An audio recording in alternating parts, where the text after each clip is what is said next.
আসসালামু আলাইকুম রহমতুল্লাহ। প্রিয় বন্ধুরা, আজকে আমার এই ভিডিওর মধ্যে আমি দেখানোর চেষ্টা করব আমাদের উত্তরবঙ্গের মানুষ কিভাবে এই পাটকাঠির থেকে সোনালী আঁশগুলো কাঠির থেকে ছাড়ায় এবং তা বাজারজাতকরণের জন্য উপযুক্ত বানিয়ে তোলে ইনশাআল্লাহ। তো এর আগে আমি কিভাবে আমরা পাট কাটি এবং জাগে দেই এই ভিডিওগুলো আমার এখানে আপলোড করেছি, তো আপনারা চাইলে দেখে নিতে পারেন। তো এইখানে আমাদের পাট ধোয়ার যে নিয়মটা, সেটা সর্বপ্রথম যে কাজটা করতে হয় সেটা হলো সর্বপ্রথম জাগের এখানে এসে নমুনা দেখতে হয় আসলে পাটগুলো ধোয়ার উপযুক্ত হয়েছে কিনা। নমুনা দেখার পর যদি মনে হয় যে না, পাটগুলো আসলে ধোয়ার উপযুক্ত সময় হয়ে গেছে, তারপরে আমাদের প্রথম যে কাজটা করার দরকার সেটা হলো একটা আরাম তৈরি করা।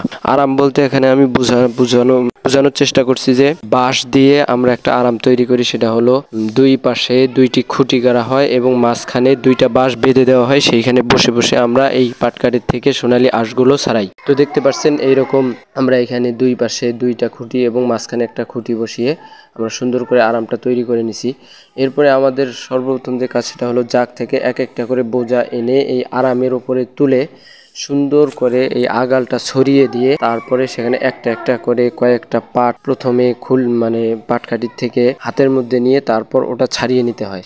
এইভাবে ছাড়াইতে ছাড়াইতে যখন এই বোঝাটার প্রায় অর্ধেক ছাড়ানো হয়, তখন একবারে সমস্ত আঁশগুলোকে এইভাবে বের করে নিতে হয়। তারপরে আমরা যেটা কাজ করি, অর্ধেক ছাড়ানোর পর আবার অর্ধেকে এরকম ছাড়িয়ে ছাড়িয়ে আবার যখন পুরো আটিটাই আমাদের পাটের আঁশ ছাড়ানো শেষ হয়ে যায়, তখন আমরা এরকম আঁশগুলো ধুয়ে ধুয়ে একটা নির্দিষ্ট স্থানে রেখে দিই এবং পাটকাঠিগুলো একটা আটি বেঁধে তারপরে রেখে দিই এক জায়গার মধ্যে। তো অনেক জায়গায় দেখা যায় যে অনেকভাবে পাট ধোয়া কাজটা সম্পন্ন করেন, যেমন ফরিদপুরের লোক যেভাবে ধয় অন্য জেলার লোক ওইভাবে ধয় না। তো আমাদের এইখানেও এই পদ্ধতিটা একটু আলাদা।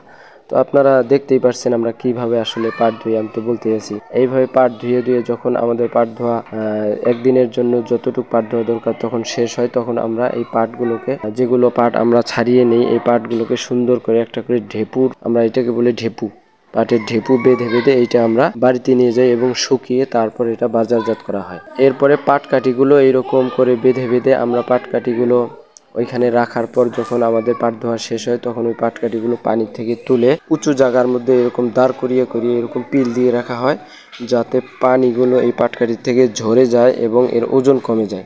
ওজন কমে গেলে এটা পরিবহন করতে অনেক সুবিধা হয়। এইভাবে আমরা এই পাট ধোয়ার কাজটা সম্পন্ন করে থাকি। তো ইনশাল্লাহ আমি আমার এরকম এই চ্যানেলে এবং পেজের মধ্যে আমি নিয়মিত কৃষি বিষয়ক ভিডিও সবসময় আপলোড দিয়ে থাকি। আপনাদের যদি ভালো লাগে অবশ্যই আপনারা যুক্ত হয়ে যাবেন এবং সবসময় পাশে থাকবেন, এই আশা ব্যক্ত রেখে আজকে আমি এখানেই শেষ করছি। সবাই ভালো থাকবেন, সুস্থ থাকবেন, আমাদের জন্য দোয়া করবেন। আল্লাহ তাআলার জন্য আমাদের কৃষিকাজের মধ্যে বারাকা দান করে। আমিও দোয়া করি আপনারাও সফল হন। সবাই ভালো থাকবেন, সুস্থ থাকবেন। আসসালামু আলাইকুম ওয়া রাহমাতুল্লাহ।